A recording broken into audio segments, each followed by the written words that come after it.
What's good, DWA fam? This is Jared. Don't forget to leave a review, rating, or subscribe wherever you listen to your podcast. Hope you enjoy this episode.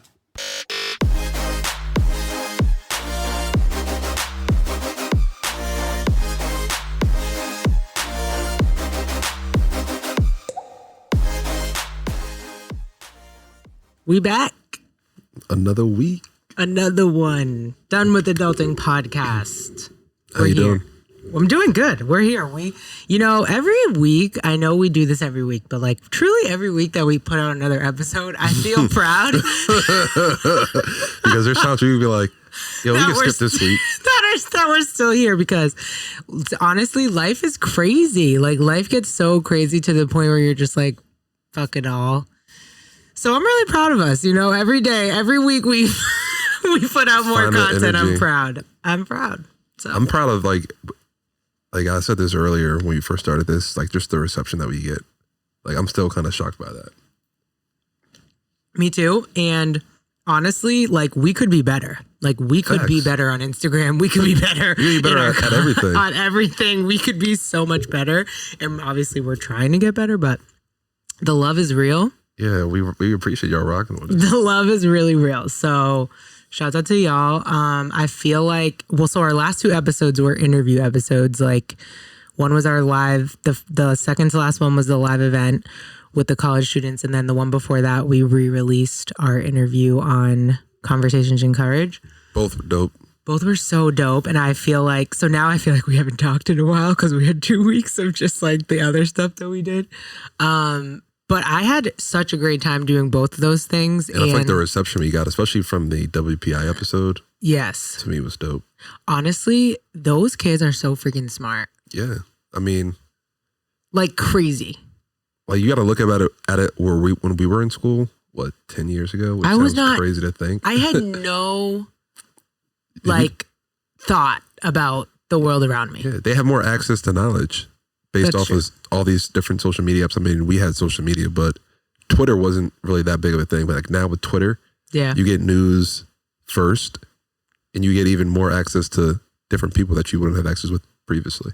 True. Because I mean, when we were in school, Facebook was a thing and you have to find an individual, send them a friend request. They're not going to accept your friend request unless they know you. Yeah. But I also feel like too, like, I feel like it's like what you said about having access to news on campus is definitely different, but also the way that they grew up, they had, I don't know. I just feel like we're not seen a lot. Yeah. Like Noelle, who we interviewed, I think she's like 20, like you're 30, like she's 10 years younger or you're about to be 30. Well, don't add another year already. But that is like, think about how she was raised and like what types of technology or access to information she was raised with versus what we had. And like I feel like that's why, because even without the access to information, I just felt like they were so like articulate, and not even just articulate, they cared about the other things going on around them. Not to say that we didn't care, but it just was like a different vibe. Yeah, and when those things happen, they get together and they have a plan, and actually there's action. Even thinking about it, like when we were talking about the DJ Henry and the BCAX thing at Stonehill. Yeah. Like at least Emily and I, we were like at Stonehill, it was just like, okay, it happened and nothing that was it. That was it. Like Some if that happened in today's time, there would be protests, riots. Yeah. Like action and change would have taken place. But for us, we were just like, oh, I hope BCAX is okay. Right. He was, and we feel sorry for his partner, but I don't know. Yeah. It was crazy. So that was really insightful. And just speaking on Gen Z, I saw this one thing. It was like Gen Z. They were just talking trash about millennials, not the people we interview, but I think I saw something on Twitter. It was like we're the generation who's like started school shootings and just all these negative things that millennials are doing and have done in like what we've added to the culture. And I was like, huh. They do have a point. I mean, obviously they've added to the culture, but like millennials have lived through a whole bunch of shit, and like not just lived through like when 9/11 happened, was Gen Z even born? What year was that? 01? 2001. Let me see. What's Gen okay, it's 2021. That was 20 years ago. Like some of them weren't even born. Yeah, their age range is 26 and 24 years old. So yeah, they were alive. 97 and 2012. 97 to 2012. But 97 is still like, yeah. 97, you don't know what's happening. You were 4. Exactly. You don't know what's happening. Exactly. It's like, when was Rodney King for us? 93? Was that the 80s? No. I thought it was 93. Rodney King beating. I'm pretty sure it's 93. Test me. No, 91. Fuck. Yeah. See, I was just born. I wasn't even born yet. It was March 3rd. I wasn't born yet. Me neither, because I was not born in 91. So, yeah, no, it's crazy. But yeah, school shootings for us. I mean, school 9/11. Shootings, 9/11, and like I also think like there was for the older half of millennials, because I feel like we're still on like the younger half if you're going to split it in half. But the older half of millennials went through that 08 recession when they were graduating college. True. And who knows? I was reading an article about the list of things millennials have I feel like there was a lot of natural disasters for us growing up. Yeah. Like so many different tsunamis. Yep. In other countries. And Katrina. Oh yeah, Katrina. Yeah. That was a huge one. Yeah. So anyways, the point is back off Gen Z. Okay. We've been through a lot. They're popping though. No, just kidding. They're popping. I think really the main difference is, you're right. They have more access, and also they just they're more of like a not giving a fuck generation. Like we were brought up to like obviously respect people and don't say too much or don't do this or don't do that. And I feel like that's how generally we were raised. Respect your elders, especially your family. Not that they weren't raised like that, but they just like give less of a fuck. Yeah, and they're calling their people out when they're not doing the right thing. True. And I feel like us growing up, I'm not to say us personally, but like our generation, I don't think they were really doing that when things were wrong. True. Like people are legit doing that, putting their family on blast. I mean, I don't know if it's for social media clout or whatever, but they're doing it if they don't agree with it. So we should have we got to do more. We got to interview Gen Z again. Yeah. So, I was actually talking to somebody, she used to work at a college and she was like, I think she listened, so she might hear this. She was like, do you care if I share this with people from my old school? Because like they're trying to do this, but just not in a cool way. Like how y'all did it with the pod. And I think that they want to do some sort of event around like racial justice and allyship and anti-racism, but they just don't know how to. Yeah. And I'm just thinking about even going back to Stonehill and like we can do this at Stonehill with some students and things like that. Imagine we go on a college tour. We just imagine we just travel the country going university to university with our minimal expertise in DEI. Yo, facts. And just host conversation. Like that's all we're doing. And I think that's why we love doing the podcast so much is because we always say this, we're not experts, but just to host the platform for a conversation on experience can be educational. So and just asking questions and getting other people's, like you said, experience and like what they've been through and how they're handling it now versus how we handle it in our past. For sure. So that was really fun. We got to have Gen Z back on, or we can go on a college tour. Anybody out there who works at colleges. Yeah. Also a big shout out to Rachel and Mackenzie. Rachel and Mackenzie. Rachel is a good friend of mine, a business partner in my side hustle. And she sort of connected us with this opportunity. So shout out to you, Rach. And anybody else out there working at universities, we're doing the DWA college tour. Imagine DWA, it could be a hashtag. It could. And they're in adulthood. They're in the early stage of adulthood. So, hey. And they could be done with it already. 11 colleges in Massachusetts alone. We could just start the MA DWA college tour. And then we can get to the Harvards. Don't get me started. So that was cool. And then our episode with Ashley, which we re-released on our platform the week after she released it, because honestly, we didn't know what to expect going into that interview. She was like, there's going to be 5 or 6 people on this Zoom call just talking. I was like, this should be interesting. And it was on Valentine's Day, which was funny. It was like, not that either one of us were doing anything, but it was still like 6 o'clock on Sunday night. And but it was so much fun. And I didn't actually realize, like, after I this is so embarrassing. So if Ashley or anybody, Alyssa, who was on that episode listens to this, please don't come for me. But I should have looked into the people we were having conversation with before we started, but I didn't. I didn't really look into their stuff until afterwards. And I literally was like, oh shit, we were on with some cool ass people, which we knew from the conversation. But then when I saw their social media and like really like dug into what they who were they actually were, doing. Yeah. I was like, oh wow, this is dope. So was the Gavin guy? Was he a principal? Yeah. Gotcha. I believe so. So it was so much fun though. I thought we had a really great conversation just around society, being Black, all the things we talk about on here sometimes, but it was cool to hear other people's perspectives. And there was a lot of talk about also raising children. And, it was just interesting because there was a biracial couple in there. Yep. And then Ashley, obviously, and Mark are a biracial couple. So they're going to be raising a biracial child, as will you in a few short months. So it was just an interesting perspective to hear. Yeah. But it was a dope conversation though. It was if awesome. you haven't listened to that episode, tune in for sure. That was fun.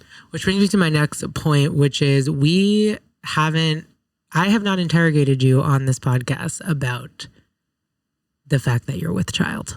I know.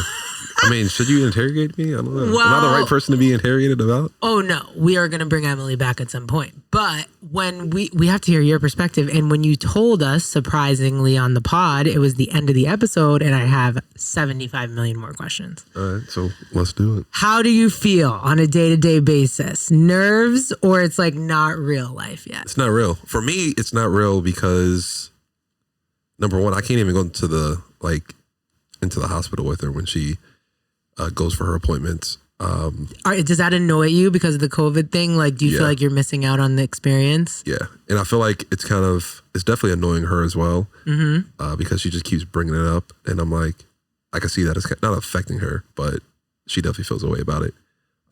Bringing it up in the sense of like, I wish you could come. Yeah. Or she was just like, bullshit. it would be so much better like for you to hear the directly heartbeat or see it. Yeah. Because she's taking videos and things like that. And she's like, maybe, because when she sends me the videos, I'm like, yeah, I mean, it's cool. Like, this is exciting. But some people that I know, like, that are pregnant and have in COVID, like, they'll FaceTime from the room. Like, do you do that? Yeah. So I think we did that either the first or second time. One of the times she couldn't do it, but the first time we did. Mm-hmm. But even doing that is still not the same. It's not the same. Yeah. And just being in there with her, and like right now she doesn't have, to me, I don't think she really has a belly. So it's kind of weird. Because I think right now she's 17, 18 weeks. And I'm like, wait, where's the belly? I think she's going to pop at like 20. Yeah, that's what people say. So, I mean, to me, it's the same. I think things will actually start hitting me once I start seeing her a little bit larger and she starts going through those, like the last trimester when she's super big. Her feet are swollen. And especially obviously when we're there. She's the best looking pregnant person. Like, what? Like, Emily, shout out to you. Okay, but this is my other question. You guys are finding out the gender. Yes. At 20 weeks. Yep. And obviously the goal is just to have a healthy child. Yes. However, and this is like a topic from our conversation with Ashley, is like when you think about raising a biracial child, whether it be boy or girl, does anything come to mind in terms of like, not necessarily preference, but when you think about what that might look like for you, do you lean sort of one way or the other in terms of like you think a girl might be easier or a boy, or like what? So I don't think either of them will be easier. Right. True. I mean, it's raising a new human in life. So I don't think, I would be more worried about raising a girl. Really? Versus a boy. Just because I know how women are treated in this country. Yeah. And like the things that they're scared of in life. Like, you know me, I always go to the most negative things in life. So I'm thinking of just the most terrible negative things yeah. possible that could happen to her that possibly might not ever like you can't be a thought in my guy or in my boy. Sure. So, oh my God, my boy. I can't. But I do think that, and Emily thinks the same. She thinks that if we have a girl, the girl will break me. Whatever that means. But no, I think we're going to have a girl. She thinks it's going to be a boy. Really? Yeah. Okay. I don't know. We'll see. Do you have names that, I mean, you don't have to share them obviously, but do you have a list of names that you're considering? Yeah. So we've actually had like a little note, like, you know, the notes in your phone. Yeah. We've had one too. Yeah. We've had a list of names going for a while. And it's actually funny because we had a list we would add to them, and then we would one day maybe be in there and be one person be like, I don't like this name anymore. Yeah, or you meet somebody with that name and you're exactly, like, yeah. Once you meet somebody with that name, you're like, oh nah, this isn't it. Or example, there was a name that I really liked, and then we were on social media one day, and this person we went to school with, she named her dog that name, and I was like, F it, I don't care. We don't know this person. Was it a boy name? It could be either. Oh, unisex. You guys are into unisex names. Well, yeah, some of them, yeah, definitely. Nice. So I was like, we're not even really that cool with this chick. Who cares? And then she's like, no, their dog is named that. Like, we can't do that. So it's funny because in the notes section, like, you have the names and then you have a date next to it. It has a date next to it. That means that we no longer like that name from that date. So.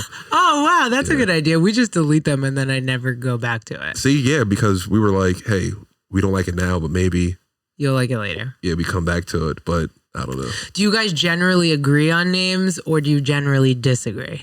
Agree. I would say agree. That's good. So I thought we had the names down pat. I was like, oh, these are the two names I'm going. And then I brought it back up to her and she was like, I think we need to look for some more. Okay. Are you guys the type of people who are going to pick the name in advance for sure? Or you're going to be like, we have to see his face first? No, I want to pick the name before. So I know her sister and so my sister-in-law and brother-in-law, they actually chose a name. They didn't tell anybody until the birth of the baby. Is that what you're going to do? I think so. Okay. And I feel like are you going to tell me though? I don't know. We're not telling nobody. Like, and I'm thinking about this. So this is how I want to do it. I don't want to tell anybody. I want to do what they did. But I already know how my mom is going to react if I tell her that we're not going to tell her the name. And like I told, so, for example, for the wedding, she wanted us to get a smoke machine for some reason. She wanted us to get rose petal cannons for some reason. She wanted us to get an ice luge. What would you do with you had an ice luge. You had an ice luge there. Actually, that was a really nice touch. So what would you have done with rose cannons? So as soon as we would have kissed and been ready to walk out, somebody would have shot the rose petals and then it would have been all over the aisle and things like that. So I told her, no. And then she started crying. I'm like, oh my God. So I think we ended up budgeting on the ice luge. But I never knew that story. I loved that ice luge. Yeah. And I didn't even get to see it because we were taking photos all the time. Oh yeah, you did. But no. So I can already imagine how she's gonna react if I say, oh no, we're not gonna tell the name until the birth of the baby. So but if you don't tell anybody, yeah, nobody would know. Not even like that's what I'm saying. Not even my mom. But maybe I could just tell the mother. The mother. But she can't hold water. I know. So yeah. Actually, I heard this new saying. She can't hold air. So I'm gonna start using that. She can't hold air.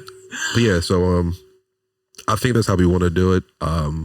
We haven't really talked about that much now, and it was funny because I was actually thinking about this either today or yesterday. I was like, I wonder when we're actually gonna pick a name because I would rather pick a boy name and a girl name. I'd rather have the names figured out before we find out the gender. Yeah. Same. This has nothing to do with me. This is not my child. Yes, same for the DWA community, baby. Yeah, we agree. The DWA fan babe. And the DWA fan babe, we would like to be included in the name choosing, but if we're not, that's fine. That was obviously a joke. I was going to ask you something else about. Hold on. How do you feel about people who don't find out the gender until like they want it to be a like the last surprise? I envy those people because I just feel like that is so cool, but I could never survive.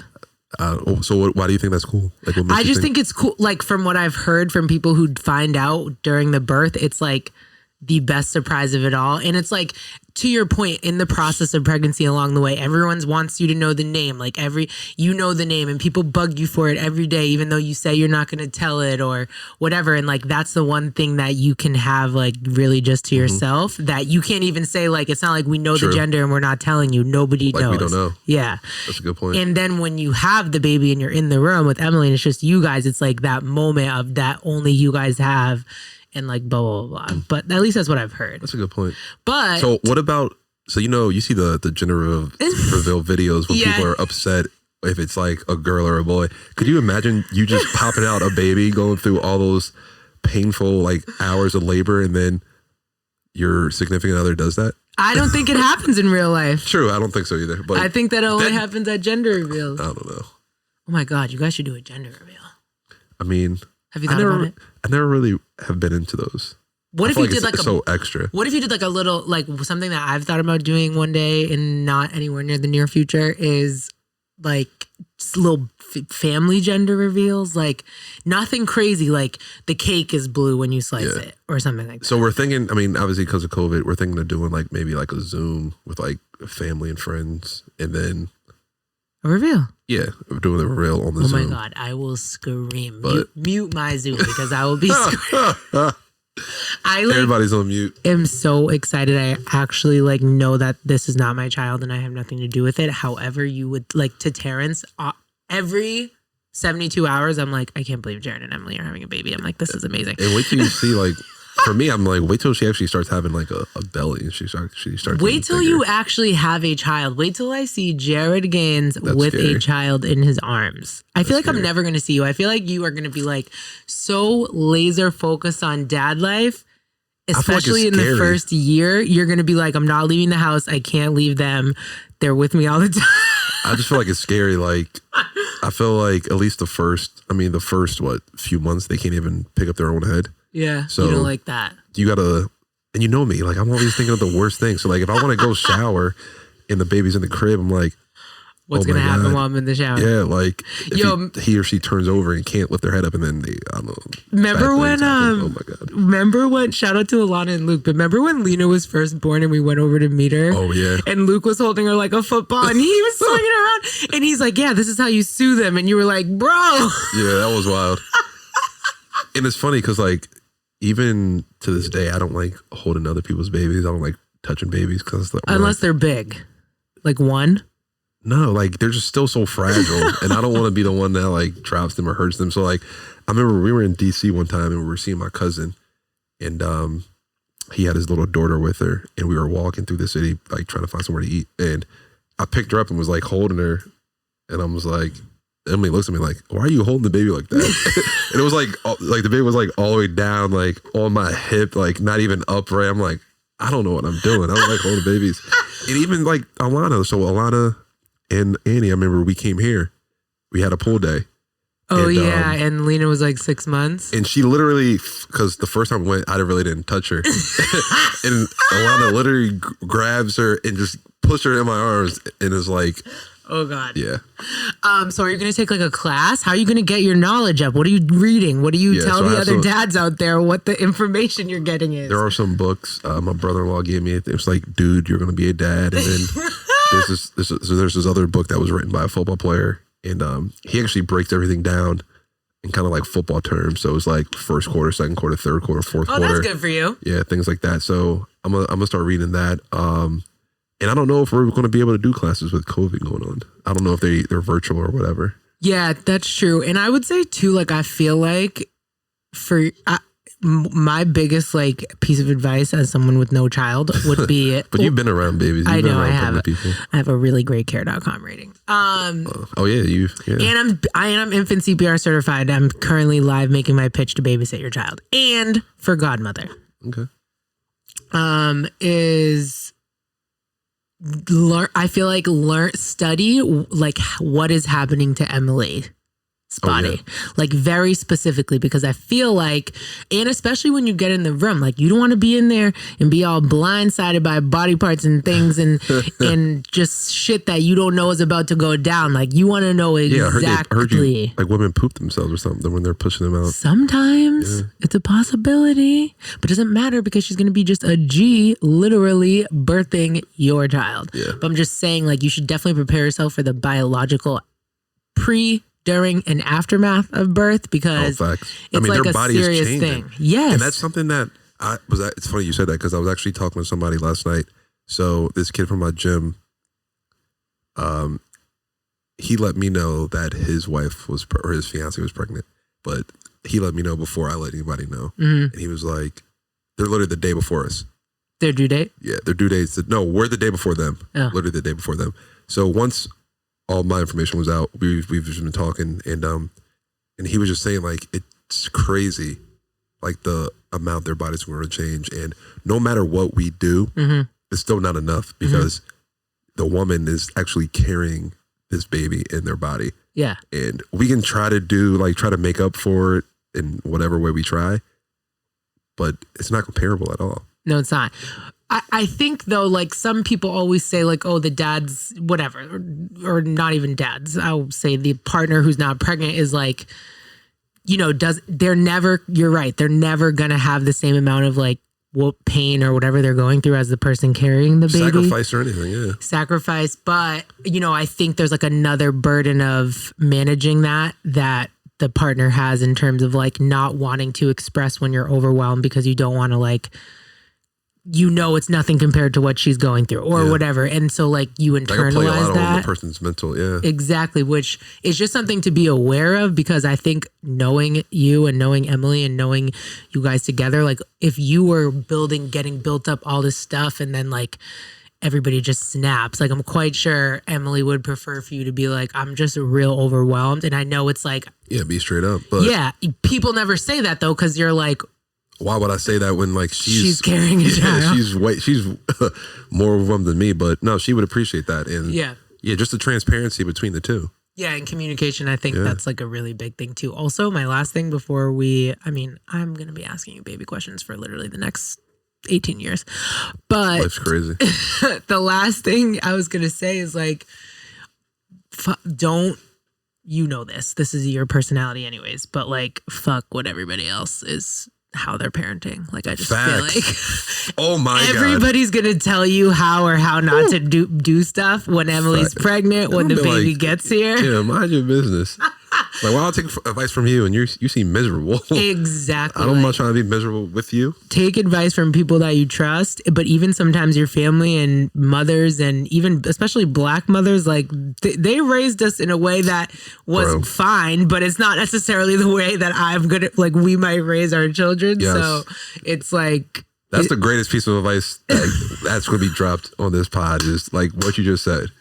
Cause I've been thinking about that now. So I'm like, okay, I understand people want to give you advice, but are they already trying to press their opinions on you? Not really like press your opinions, but like maybe certain comments or your like certain little, like you say something, I'm gonna do it this way, and then they make like a little scuffle or something. I don't know. But I definitely could see in the future that happening, and I'm just like, hey, how about you mind your business and do what you need to do, and me and mine will be perfectly okay over here. Because like you said, styles are different. You were raised differently than I was raised. We have different morals, not different morals or values, but it's just like I look at things differently than you do. Right. And she looks at things differently than you do, and your partner. So it's different. I appreciate the advice, but right. I do things. We're going to do things a little bit different over here. The best advice anybody can give is just like do it, figure it out for yourself. Yeah. Especially if I'm not even asking you, like don't just start. I didn't even ask. Like don't just start coming up to me with your opinion. Yeah. But that's one you thing. heard it here first. Jared wants no opinions. I mean, I do. But like, that's one thing. Like discipline. Like we've been always talking about like how we would handle discipline. Right. And I know how she doesn't want to handle it, and I know how I would want to. But obviously. But that's like, you don't even have to cross that bridge right now. That's like another bridge. Exactly. That you can cross. You never know. Like our kid might be peachy. Goody two shoes. Yeah. But just might need to get just yelled at here and there. But or maybe they'll be a troublemaker. You never know. Yeah. But then again, some people they think that's abusive just yelling at them. So true. Yeah. Whatever, bro. People are always gonna have their opinions. And even people who have raised kids, like nobody has raised a perfect person. So nobody can say that they're the best at parenting because no human is perfect. And that's the thing. Like as we got older and we've started doing this adulting thing, and you look back at your parents, like growing up, I thought my mom always had like she knew exactly what she was doing all the time. Yeah. But like as we get older, we know that's not the case. And like we're literally living this now. So I feel like it's the same thing with parenting. Yeah. And I feel like the biggest thing, like my biggest takeaway of like when I'm a future parent versus like how I was parented is like the main thing I just want to do for my kid is like let the kid decide who the kid wants to be. Like I don't want to program them. Like I'm going to obviously teach them manners and how to behave, but like in terms of like what they should do or what they're going to become or like what they're interested in. Yeah, like I just want to let them, like even obviously, you know, I have my internal things with like religion right now. Like even like I don't know what that means for me when I'm raising a kid. Like I'm going to stop. No, that's facts though. No, anyways, we won't. And then go you too can deep, you can start one way, get your bearings in it, and then pivot another way. Right. Or you can just get your life straight and then go into that aspect of a different part of life. Yeah, it's just crazy. Like, you have the power to literally mold the mind of a small human. You can literally make them think and do anything you want just by the fact that they're going to mimic you and what you teach them. And kids see everything. And they literally see everything. They're going to repeat everything you say. Yeah. They're going to do everything you do. Every single action. Crazy. Life is crazy. So crazy. We're going to do more content on dad life now that we have a co-host dad and all these things. So we're very excited about that. But before we wrap up, we want to talk quickly about merch. Merch is back. Hey. Finally. Hope you got yours. Hope you got yours, because this drop is a limited quantity for several different reasons.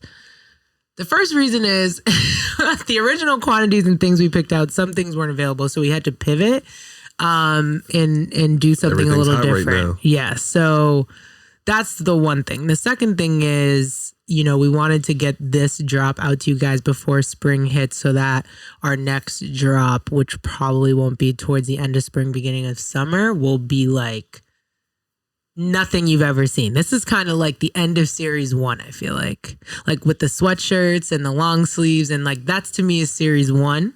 Yeah, then we start going into. Then we're gonna start going into series 2, which is like the warmer stuff. I don't know what that means. That's a good way to put it. Yeah.